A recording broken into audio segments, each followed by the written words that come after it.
प्रधानमंत्री नरेंद्र मोदी ने अंडमान निकोबार द्वीप समूह के लिए सबमरीन केबल कनेक्टिविटी का किया उद्घाटन। कहा, हाई स्पीड ब्रॉडबैंड कनेक्टिविटी से स्थानीय अर्थव्यवस्था को मिलेगी गति।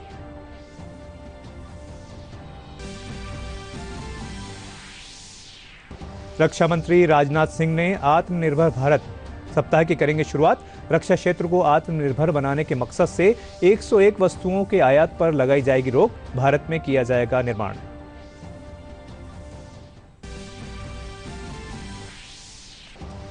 मुख्यमंत्री अशोक गहलोत ने कहा, आदिवासी क्षेत्र के विकास के लिए सरकार है तत्पर। विश्व आदिवासी दिवस के मौके पर मुख्यमंत्री ने 127 करोड़ रुपए के विकास कार्यों का किया शिलान्यास और लोकार्पण।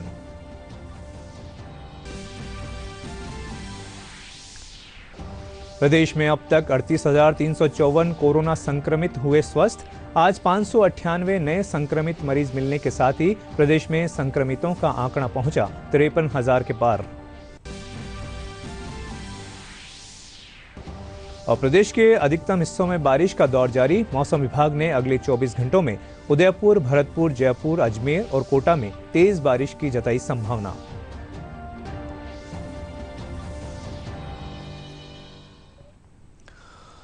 नमस्कार, समाचारों में आपका स्वागत है और अब खबरें विस्तार से। प्रधानमंत्री नरेंद्र मोदी ने आज वीडियो कॉन्फ्रेंस के माध्यम से चेन्नई और पोर्ट ब्लेयर के बीच समुद्र के भीतर बिछाई गई केबल संपर्क सुविधा का उद्घाटन किया। इस मौके पर उन्होंने कहा कि यह परियोजना ईज ऑफ लिविंग के प्रति हमारी प्रतिबद्धता का प्रतीक है। प्रधानमंत्री ने कहा कि हाई स्पीड ब्रॉडबैंड कनेक्टिविटी से स्थानीय अर्थव्यवस्था को भी गति मिलेगी। अंडर सी केबल लिंक का उद्घाटन किया। इसके जरिए अधिकतम 400 जीबीपीएस की इंटरनेट स्पीड मिलेगी। इस परियोजना की आधारशिला प्रधानमंत्री नरेंद्र मोदी ने 30 दिसंबर 2018 को पोर्ट ब्लेयर में रखी थी। ये सबमरीन केबल पोर्ट ब्लेयर को स्वराज द्वीप से भी जोड़ देगा।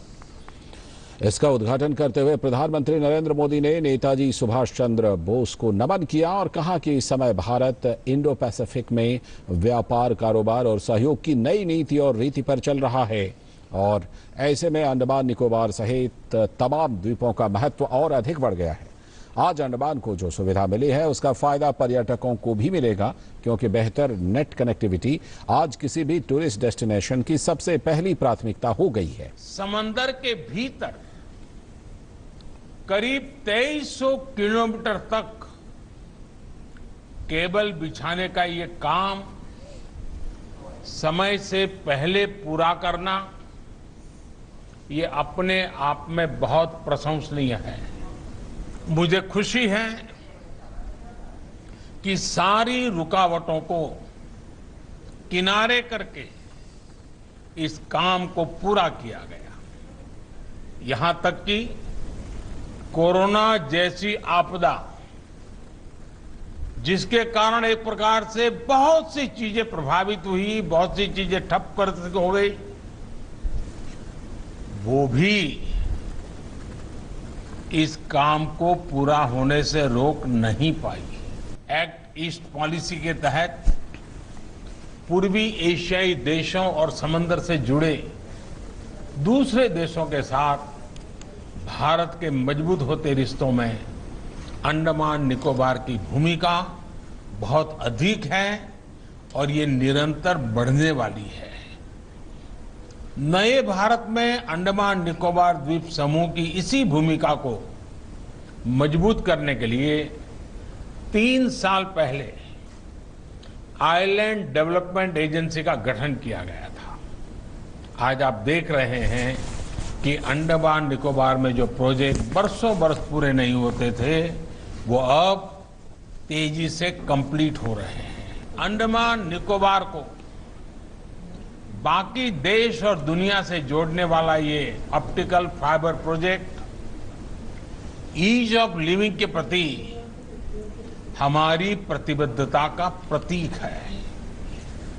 अब अंडमान निकोबार के लोगों को भी मोबाइल कनेक्टिविटी और तेज इंटरनेट की वही सस्ती और अच्छी सुविधाएं मिल पाएगी जिसके लिए आज पूरी दुनिया में भारत अग्रणी है। रक्षा मंत्री राजनाथ सिंह आज आत्मनिर्भर भारत सप्ताह की शुरुआत करेंगे। इससे पहले कल रक्षा मंत्री ने डिजिटल माध्यम से आयोजित कार्यक्रम में कहा कि प्रधानमंत्री नरेंद्र मोदी के नेतृत्व में आत्मनिर्भर भारत का निर्माण किया जा रहा है, जो रोटी, कपड़ा, मकान और शिक्षा के क्षेत्र में स्वावलंबी होगा। इससे पहले रक्षा मंत्रालय ने महत्वपूर्ण घोषणा करते हुए कहा कि रक्षा क्षेत्र को आत्मनिर्भर बनाने के मकसद से 101 वस्तुओं के आयात पर रोक लगाई जाएगी और इनका निर्माण भारत में ही शुरू किया जाएगा। रक्षा मंत्री राजनाथ सिंह आज आत्मनिर्भर भारत सप्ताह की शुरुआत करेंगे। इससे पहले कल रक्षा मंत्री ने डिजिटल माध्यम से आयोजित एक कार्यक्रम में कहा था कि प्रधानमंत्री नरेंद्र मोदी के नेतृत्व में एक आत्मनिर्भर भारत का निर्माण किया जाएगा, जो रोटी, कपड़ा, मकान, स्वास्थ्य और शिक्षा के क्षेत्र में स्वावलंबी होगा। उन्होंने कहा कि प्रधानमंत्री ने 2017 में चंपारण की 100वीं वर्षगांठ के अवसर पर नया भारत बनाने की घोषणा की थी और अब प्रधानमंत्री ने ये स्पष्ट कर दिया है कि जब हम नए भारत की नींव रखेंगे तब वो आत्मविश्वास और आत्मनिर्भरता से परिपूर्ण होगा। इससे पहले कल रक्षा मंत्रालय ने एक बड़ा फैसला लेते हुए घोषणा किया था कि रक्षा क्षेत्र को आत्मनिर्भर बनाने के मकसद से 101 सामानों के आयात पर रोक लगाई जाएगी और उनका भारत में ही निर्माण शुरू किया जाएगा। मुख्यमंत्री अशोक गहलोत ने कहा है कि आदिवासी समुदाय के उत्थान के लिए योजनाएं बनाने में राज्य सरकार किसी भी प्रकार की कोई कमी नहीं रखेगी। विश्व आदिवासी दिवस के मौके पर जैसलमेर में वीडियो कॉन्फ्रेंस के माध्यम से मुख्यमंत्री ने 127 करोड़ रुपए के विकास कार्यों का शिलान्यास और लोकार्पण करते हुए कहा कि आदिवासी क्षेत्र के विकास के लिए सरकार हमेशा तत्पर है। जनजातीय क्षेत्रीय विकास राज्य मंत्री अर्जुन सिंह बामनिया ने विश्व आदिवासी दिवस के मौके पर जैसलमेर में जनजातीय वर्ग के प्रतिभाशाली छात्र छात्राओं के साथ संवाद किया। इस मौके पर उन्होंने विद्यार्थियों को अपनी प्रतिभाओं को निखारने और उच्चतम शैक्षणिक उपलब्धियां हासिल करने के लिए सरकार की प्रोत्साहन योजनाओं का पूरा लाभ लेने का आह्वान किया। विश्व आदिवासी दिवस के अवसर पर प्रतापगढ़ जिले में कई कार्यक्रम आयोजित किए गए। जिला कलेक्टर अनुपमा जौरवाल ने आदिवासी दिवस की शुभकामनाएं देते हुए कहा कि सरकार जनजातीय वर्ग के उत्थान और विकास के लिए कोई कसर बाकी नहीं रखी। अगस्त क्रांति सप्ताह के आगाज और विश्व आदिवासी दिवस के मौके पर आयोजित कार्यक्रम को संबोधित करते हुए उन्होंने कहा कि आदिवासी हमारी संस्कृति और सभ्यता है।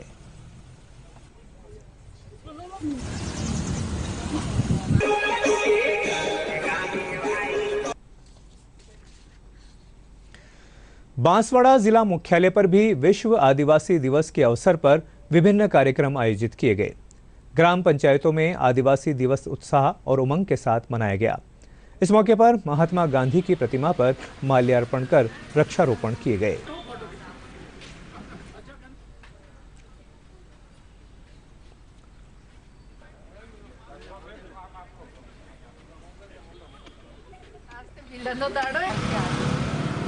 हमने आज मीटिंग की और आज आदिवासी दिवस के उपलक्ष्य में हम वो भी जगह जगह सफाई भी करवा रहे हैं और पूरे विश्व में भी कल से भी हमारा जो प्रोग्राम है, जो राज्य सरकार के आदेश अनुसार, वो भी सफाई का प्रोग्राम कल से चालू करेंगे और हम आज पूरे उत्साह उल्लास से भी ये विश्व आदिवासी दिवस मना रहे हैं। जगह जगह भी इस कार्यक्रम को मनाया जा रहा है। माननीय मुख्यमंत्री राजस्थान सरकार के निर्देश अनुसार आज पूरे राजस्थान में विश्व आदिवासी दिवस मनाया जा रहा है। उसके लिए जो निर्देश प्राप्त हुए थे उसके अनुपालना के अनुसार और कोविड-19 की जो गाइडलाइन है उसकी अनुपालना करते हुए हमारे ब्लॉक तलवाड़ा की सभी ग्राम पंचायतों में यह आदिवासी विश्व दिवस को एक उत्साह और उमंग के साथ सभी के द्वारा मनाया जा रहा है।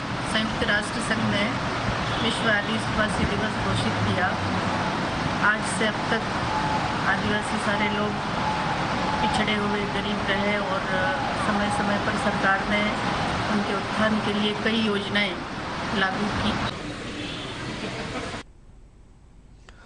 जैसलमेर एयरपोर्ट पर पत्रकारों से विभिन्न मुद्दों पर बातचीत करते हुए मुख्यमंत्री अशोक गहलोत ने सभी राजनीतिक दलों के विधायकों से लोकतंत्र को बचाने की अपील की है। प्रदेश के सभी विधायकों के नाम जारी अपील में मुख्यमंत्री ने कहा कि राज्य में कांग्रेस सरकार बनने के बाद विकास और अर्थव्यवस्था को पटरी पर लाने के हर संभव प्रयास किए गए हैं। ये परंपराएं जो डाल रहे हैं ये डेमोक्रेसी के लिए खतरे हैं। बार बार मैं कहता हूं कि हमारी लड़ाई जो है ये खाली सरकार को अस्थिर करने का षड्यंत्र जो इनका है उसके खिलाफ जो संघर्ष ही है और विजय हमारी होगी, क्योंकि प्रदेशवासी हमारे साथ हैं। विजय हमारी होगी, विजय सत्य की होगी, विजय प्रदेशवासियों की होगी, विजय तमाम उन विधायकों की होगी जो चाहते हैं, चाहे पक्ष में चाहे विपक्ष में हैं, कि सरकार अस्थिर नहीं होनी चाहिए। उनकी अंतरात्मा क्या कहती है, मैं उनका आह्वान किया है। मैंने कहा है विधायकों को, तमाम विधायकों को मैंने पत्र लिखा है, आपका परिवार क्या कहता है, आपकी खुद की आत्मा क्या कहती है, आपके क्षेत्रवासी जो आपके मतदाता है क्षेत्र वो क्या कहते हैं, उनकी आवाज सुनो फिर फैसला करो। राज्य स्तरीय स्वतंत्रता दिवस कार्यक्रम के आयोजन के संबंध में जयपुर स्थित सवाई मानसिंह स्टेडियम में सामान्य प्रशासन विभाग के शासन सचिव डॉक्टर प्रीतम बी यशवंत की अध्यक्षता में बैठक आयोजित की गई। बैठक के दौरान सभी विभागों के अधिकारियों को कार्यक्रम की सभी आवश्यक तैयारियां सुनिश्चित करने के निर्देश दिए। इसके साथ ही कार्यक्रम में सोशल डिस्टेंसिंग और सैनिटाइजेशन की उचित व्यवस्था करने के भी आदेश दिए गए। प्रदेश में सियासी घमासान के बीच दोनों ही प्रमुख पार्टियों की ओर से इन दिनों बयानबाजी का दौर जारी है। मौजूदा सियासी हालात और आगामी रणनीति को लेकर कांग्रेस और भाजपा की ओर से लगातार बैठकें की जा रही है। नेता प्रतिपक्ष गुलाब चंद कटारिया के आवास पर एक बैठक में निर्णय लिया गया कि 11 अगस्त को भाजपा विधायक दल की बैठक होगी, जिसमें आगामी रणनीति पर चर्चा की जाएगी। भारतीय जनता पार्टी प्रदेश अध्यक्ष डॉक्टर सतीश पूनिया ने कहा कि सरकार बाड़ेबंदी में व्यस्त है और प्रदेश में अपराध बढ़ रहे हैं। चारों तरफ से उसके दरवाजे बंद हो जाते हैं, हताश और निराश हो जाता है, तो इस तरीके का भावुक पत्र लिखता है, लेकिन उस भावुक पत्र में भूल जाते हैं, बार बार वो विस्मृति हो जाती है। उन्होंने इंदिरा जी का जिक्र किया है, लोकतंत्र का भी जिक्र किया है। इंदिरा जी लोकतंत्र होती तो आपातकाल नहीं होता। उस भावुक पत्र का राजस्थान की जनता पे कोई फर्क नहीं पड़ने वाला, क्योंकि जनता की अदालत लोकतंत्र में सबसे बड़ी अदालत है, तो वो तो जवाब मांगेगी। पिछले 2.25 साल में न तो कर्जा माफ किया, अपराध पे अपराध घटित हो रहे हैं। अभी आज की जो घटना थी कितनी शर्मनाक, 11 लोगों के डेचू में जिस तरीके से मौतें हुई हैं, उसका जवाब नहीं, उन्होंने कभी अफसोस भी प्रकट नहीं किया। क्या है कि हमने विधायक दल की बैठक के लिए 11 तारीख को 4 बजे सभी विधायकों को उसी क्राउन प्लाजा में बुलाया। सबके आ जाने के बाद शाम को जो भी समय हमको ठीक लगेगा उस समय उन बैठक करेंगे, लेकिन सबको हमने विधायकों को 11 तारीख को बैठक भी, और उसके बाद हम लोग वहाँ बैठ करके विचार करेंगे। वहीं रुकना होगा तो वहीं रुकेंगे। 14 तारीख सरकार के पास अब बहुमत रहा नहीं, और इसलिए ये 14 तारीख के दिन ही निर्णायक स्थिति पर आएगी। पहले सोचते थे कि शायद किसी ग्रुप को तोड़ेंगे करेंगे, इसलिए 16 के बजाय 17 को भी आ सकते थे, लेकिन अब एक दिन भी इनके लिए बस भारी पड़ेगा। इसलिए मैं सोचता हूँ 14 के दिन ही ये स्वयं अपनी तरफ से विश्वास मत लेकर के आएंगे, और उसकी प्रायोरिटी बनती है पहले उस पर डिस्कशन होगा, और वोट के डिवीजन के आधार पर उसी दिन निर्णय हो जाएगा कि सरकार के पास बहुमत है या नहीं। कोरोना महामारी की बात करें तो प्रदेश में अब तक 38,354 कोरोना संक्रमित मरीज इलाज के बाद स्वस्थ हो चुके हैं।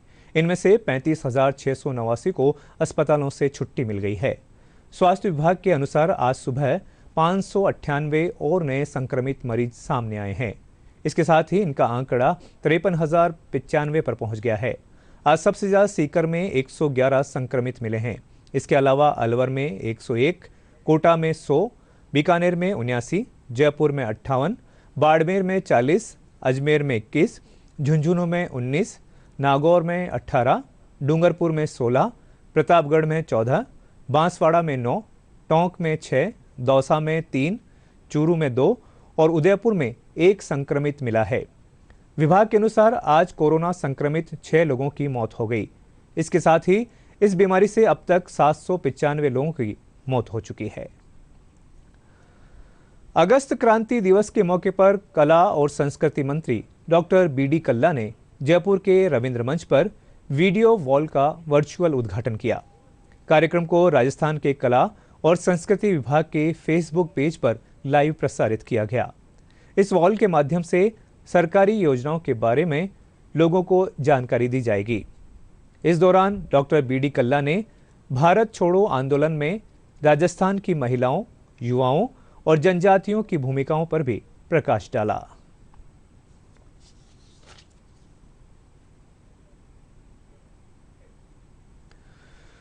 चूरू जिले के नौरंगसर गांव में अगस्त क्रांति सप्ताह के तहत स्वतंत्रता सेनानी हरिराम ढाका का सम्मान किया गया। इस अवसर पर एसडीएम धर्मपाल गुर्जर ने स्वतंत्रता सेनानी हरिराम ढाका को शॉल ओढ़ाकर और प्रशस्ति पत्र देकर सम्मानित किया।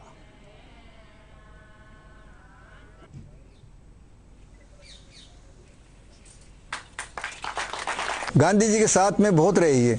गांधी जी का जब भी राजस्थान में प्रोग्राम होता था तो ये अवश्य जाते थे और उनके कोई भी जितने भी आंदोलन हुए उन सब में शरीक हुए। इन्होंने बहुत उत्साह से भाग लिया और उनके बताए हुए रास्तों पर चले। इनका आंदोलन मुख्य रूप से चूरू जिले के अंदर कांगड़ कांड है। कांगड़ कांड के अंदर जो भी किसानों के साथ अत्याचार होते थे उन अत्याचारों की गूंज बीकानेर प्रजा परिषद के अध्यक्ष बीकानेर तक पहुंची। जानगढ़ विधानसभा क्षेत्र के ग्राम पंचायत नौरंगसर में हमारे स्वतंत्रता सेनानी परम सम्मानीय हरिराम जी ढाका जो पूर्व सरपंच भी रहे हैं, उनके सम्मान के अंदर आज समस्त यहाँ पे उपस्थित होने का सबको मौका मिला। हम सौभाग्यशाली हैं। इस देश की आज़ादी के आंदोलन के अंदर इन्होंने भाग लिया। उन शहीदों को भी हम नमन करते हैं, वंदन करते हैं और इन स्वतंत्रता सेनानियों का हम समस्त की ओर से सम्मान करते हैं और इनके बताए हुए, इनके दिए हुए निर्देश के मुताबिक हम आने वाली पीढ़ी उसका निर्वहन करने का पूरा प्रयास करेंगे। राजसमंद जिले के नाथद्वारा कस्बे में अगस्त क्रांति सप्ताह के तहत स्वतंत्रता सेनानी मदन मोहन समठिया और लीलाधर गुर्जर का उनके घर जाकर सम्मान किया गया। उपखंड अधिकारी अभिषेक गोयल ने स्वतंत्रता सेनानियों को राष्ट्रपति रामनाथ कोविंद और मुख्यमंत्री अशोक गहलोत का शुभकामना संदेश पत्र भेंट किया।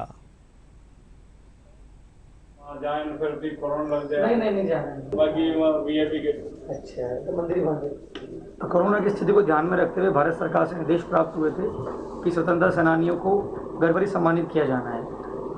इसी क्रम में राज्य सरकार द्वारा अर्थशास्त्रीय पत्र और शॉल जो हमारे नाथद्वारा के स्वतंत्रता सेनानी हैं मदन मोहन जी सामोटिया जी, उनके लिए हमें भेजी गई।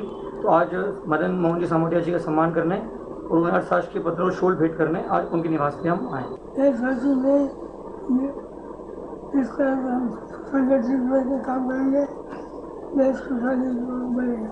आज जो परिस्थिति है, आज वैसी परिस्थिति उस वक्त नहीं थी। नरेंद्र पाल सिंह जी हमारे नेता थे, उनके साथ हमने जो सब भी आज़ादी में काम किया।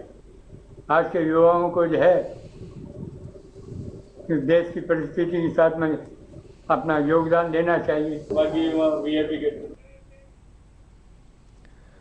अजमेर में भी जिला कलेक्टर प्रकाश राज पुरोहित ने श्रीनगर रोड पर रहने वाले स्वतंत्रता सेनानी शोभाराम गहरवाल को शॉल ओढ़ाकर और मुख्यमंत्री की ओर से अभिनंदन पत्र देकर सम्मानित किया।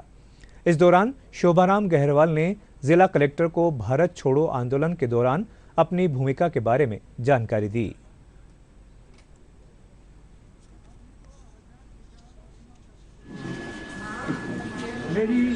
मैं आपको बताता हूँ 27/4/1926 में मेरी पैदा हुई कि इतनी उम्र के भी बाद में मैं किसी से कह रहा था कि भाई अब भी मैं सावित्री पहाड़ के ऊपर है। वैसे उम्र तो है मेरी, लेकिन पहले तो मैं घंटे भर में चल जाता था उम्र में। अब मैं 1.5 घंटे में धीरे धीरे 1.5-2 घंटे में चल रहा। तो स्वास्थ्य का तो ऐसा राज्य सरकार के निर्देशानुसार जो स्वतंत्रता सेनानी जीवित हैं उनके घरों पे जाकर उनका सम्मान करना ये मुख्य उद्देश्य है और राज्य सरकार के निर्देशानुसार उन सभी स्वतंत्रता को सम्मान किया जाए क्योंकि पीढ़ी भी उनके योगदान है उनको याद रखेगी, इसलिए आज घर पे पहुँच कर सम्मान किया। झुंझुनू के सूरजगढ़ एसडीएम अभिलाषा ने स्वतंत्रता सेनानी गणपत राम के घर पहुंचकर उनका सम्मान किया। इसके साथ ही भारत सरकार और राजस्थान सरकार की ओर से बधाई संदेश देकर उन्हें सम्मानित किया गया।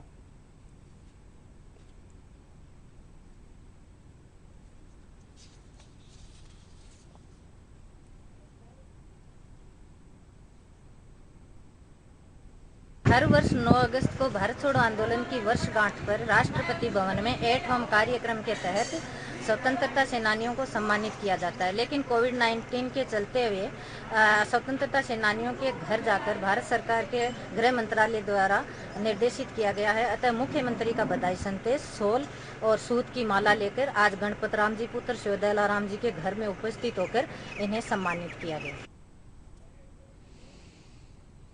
भारत छोड़ो आंदोलन में अपना योगदान देने वाले भरतपुर स्थित बयाना के स्वतंत्रता सेनानी गोपाल राम भावरा का भी स्थानीय प्रशासन की ओर से सम्मान किया गया।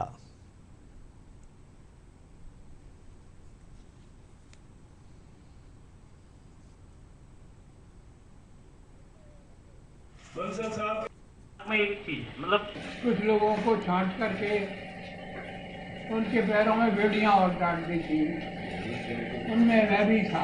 ना क्रिकेट का था। 18 की आयु में जब मैं जेल गया।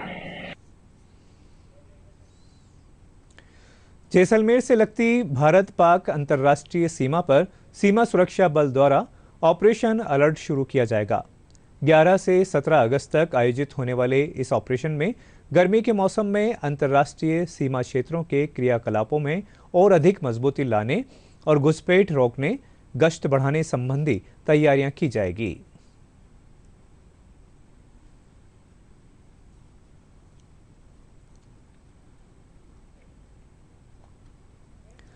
आज विश्व शेर दिवस है। इस दिन को मनाने का उद्देश्य शेरों को संरक्षण देना और इनके प्रति लोगों में जागरूकता लाना है। शेर इकोसिस्टम का एक महत्वपूर्ण हिस्सा है। भारत में एशियाई शेर मुख्य रूप से गुजरात में पाए जाते हैं, जिनकी संख्या में 29% की बढ़ोतरी हुई है। विभिन्न राज्यों के 300 से अधिक चिड़ियाघरों में एशियाई शेरों को रखा गया है। इसके साथ ही वन विभाग और सोशल मीडिया के माध्यम से कैंपेन चलाकर इन्हें संरक्षित करने का प्रयास किया जा रहा है। प्रधानमंत्री नरेंद्र मोदी द्वारा 1 लाख करोड़ रुपए के कृषि अवसंरचना कोष की शुरुआत और किसानों के खाते में 2-2 हजार रुपए भेजने पर किसानों ने प्रधानमंत्री और केंद्र सरकार का आभार जताया है। किसानों ने कहा कि अब काश्तकार अपनी फसल कहीं पर भी बेच सकते हैं। बिचौलियों से राहत और किसानों को आत्मनिर्भर बनाने के लिए उन्होंने प्रधानमंत्री का आभार जताया है।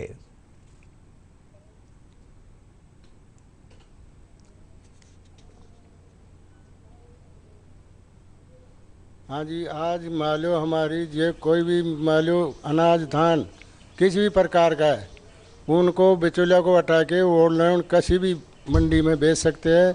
वह हमारा बहुत प्रयत्न किया है। मान लो प्रधानमंत्री ने बहुत बहुत धन्यवाद है, तो हम खेत में बेच सकते हैं।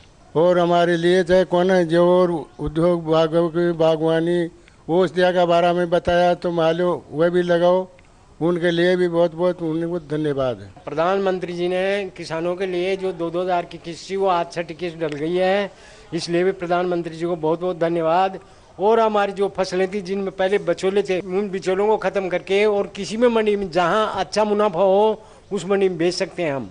इसके लिए प्रधानमंत्री को बहुत बहुत धन्यवाद। और ये हमारे लिए सारी योजना जो बना रहे हैं वो किसानों के लिए बहुत ही अच्छी बना रहे हैं। आज जो प्रधानमंत्री जी ने 6ठी किस्त 2-2 हजार रुपये की किसानों के सीधे खाते में डाली है, उसके लिए प्रधानमंत्री जी बधाई के पात्र हैं। और इसके अलावा जो किसानों के बीच से बिचौलियों को समाप्त किया है, वो किसानों को सबसे बड़ा फ़ायदा होने वाला उससे। और जो डायरेक्ट खेत में भी बेच सकते हैं। और 1 लाख करोड़ रुपए का जो पैकेज। जोधपुर जिले के देचू थाना इलाके के लोड़ता गांव में एक खेत के कमरे में एक ही परिवार के 11 पाक विस्थापितों के शव मिले हैं। ये लोग यहां पर खेती का काम करते थे। ग्रामीणों ने इनके कीटनाशक का सेवन या फिर जहरीली वस्तु खाने की संभावना जताई है। पुलिस और एफएसएल की टीम मौके पर पहुंचकर मामले की जांच पड़ताल कर मौत के कारणों का पता लगा रही है। और अब मौसम। प्रदेश के कई हिस्सों में लगातार बारिश का दौर जारी है। मौसम विभाग के अनुसार पिछले 24 घंटों में सबसे अधिक बारिश पाली में दर्ज की गई। इसके साथ ही मौसम विभाग ने अगले 24 घंटों में उदयपुर, भरतपुर, जयपुर, अजमेर और कोटा संभागों के अधिकांश स्थानों पर मेघ गर्जन के साथ तेज बारिश की संभावना जताई है।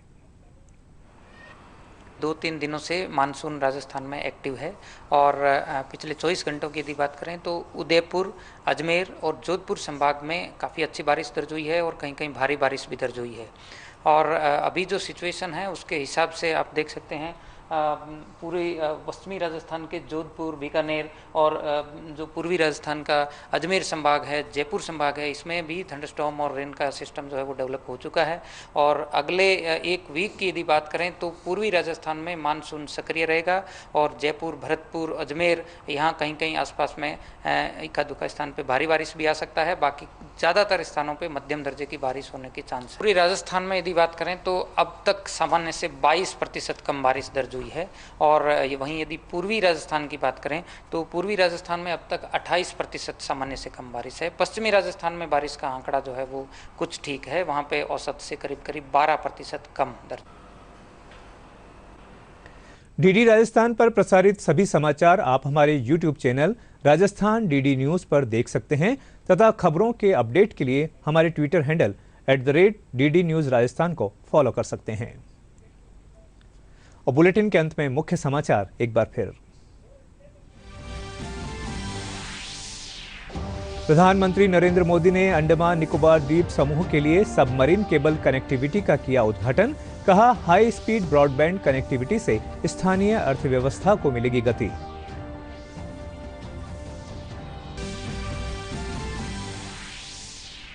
रक्षा मंत्री राजनाथ सिंह आत्मनिर्भर भारत सप्ताह की करेंगे शुरुआत। रक्षा क्षेत्र को आत्मनिर्भर बनाने के मकसद से 101 वस्तुओं के आयात पर लगाई जाएगी रोक। भारत में ही किया जाएगा निर्माण।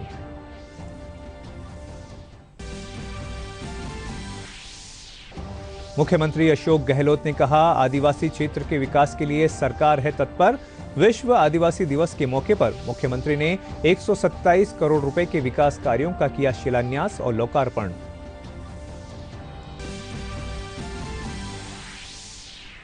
प्रदेश में अब तक 38,354 कोरोना संक्रमित हुए स्वस्थ। आज 598 नए संक्रमित मरीज मिलने के साथ ही प्रदेश में संक्रमितों का आंकड़ा पहुंचा 53,000 के पार।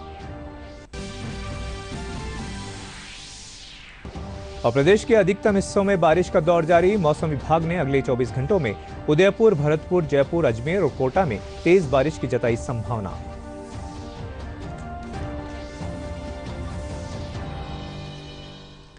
और इस समाचार बुलेटिन में फिलहाल इतना ही। दीजिए इजाजत। नमस्कार।